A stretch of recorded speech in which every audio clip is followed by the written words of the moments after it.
not motivated by the same things that motivate human behavior.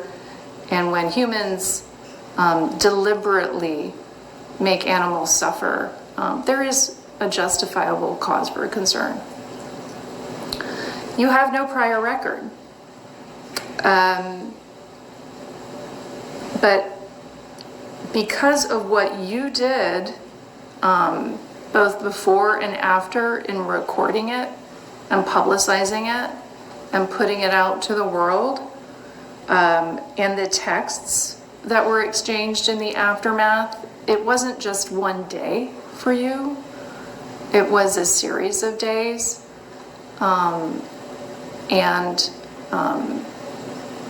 It wasn't just one moment in time. There was more to it than that. And it was a series of deliberate acts in terms of publicizing beforehand what was going on with the animal, for whatever reason, not calling animal control to come out there and take care of the little guy, and then taking whatever action that you say you did versus what the public believes that you did, and then the aftermath. Some of the things that you said were just inexplicable on the video and in the text messages. You sealed your own fate when it came to how the public will forever perceive you. All you have to do is Google raccoon and dumpster, and this comes up.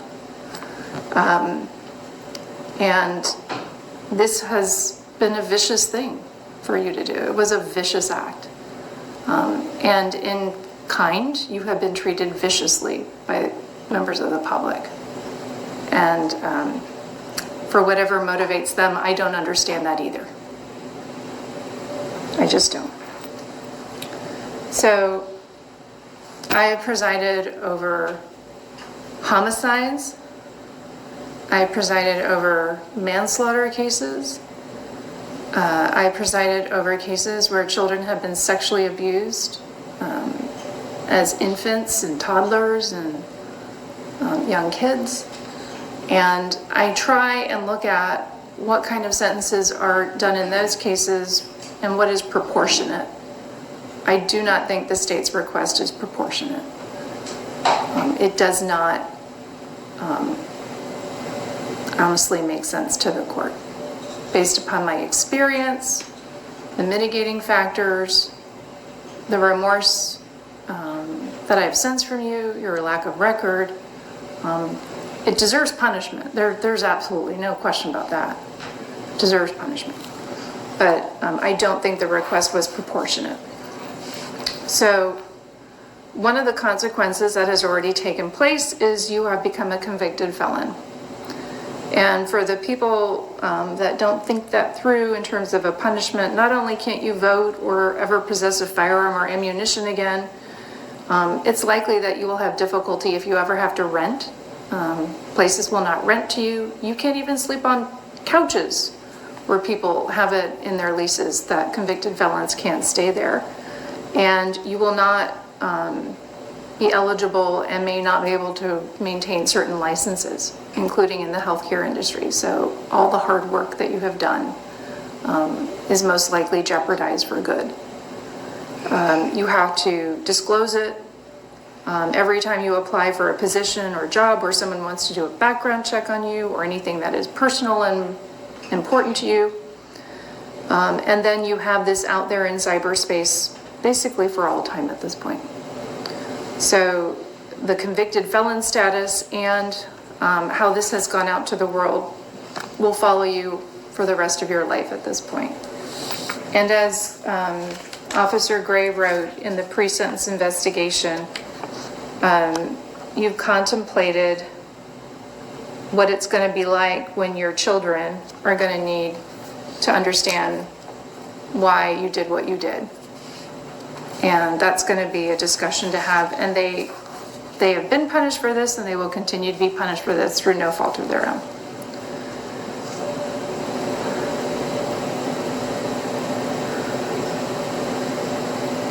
So I think I've said everything else. So with that, as to counts 1 and 2, they will be concurrent with each other.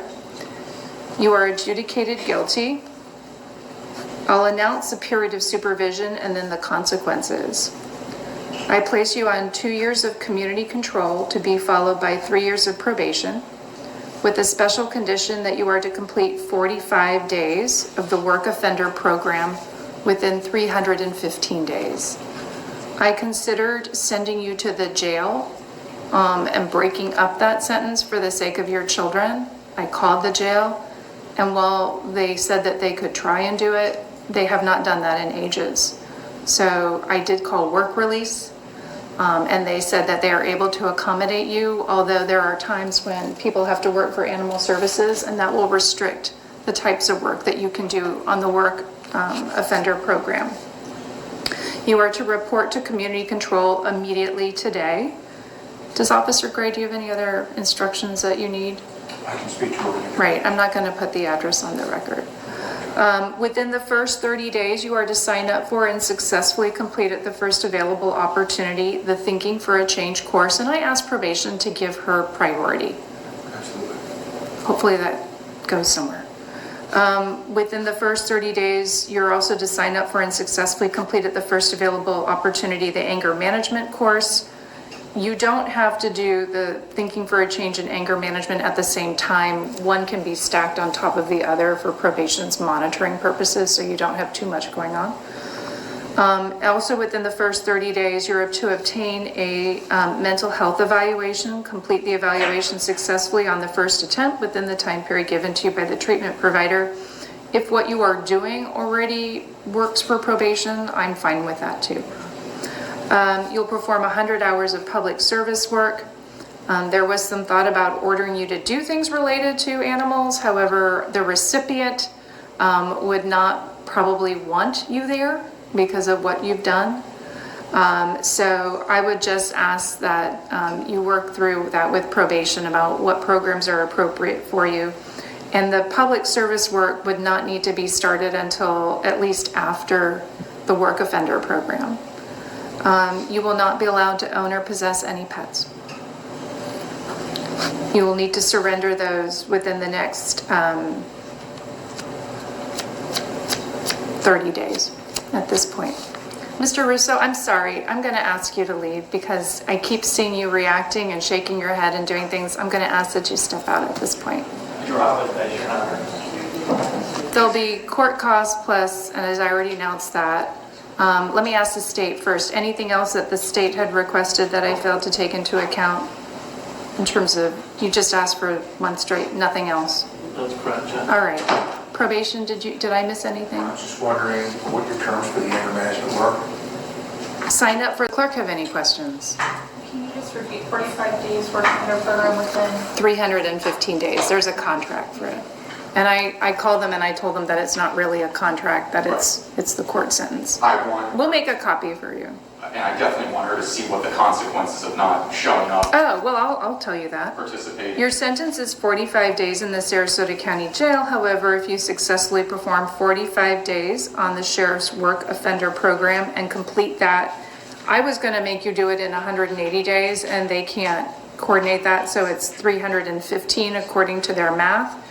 If you fail to complete that, you will automatically be arrested and sentenced without any further hearings before the court. All right. So with that, the fingerprints have already been taken. Mr. Grolman, I'm going to direct that you and Ms. Kincheloe and the people that are with her leave the courtroom and the courthouse grounds immediately. That way, if anybody else wanted to linger, then that won't pose a problem to you. For those of you that are here as observers, you are to remain in the courtroom until further order of the court and the bailiffs.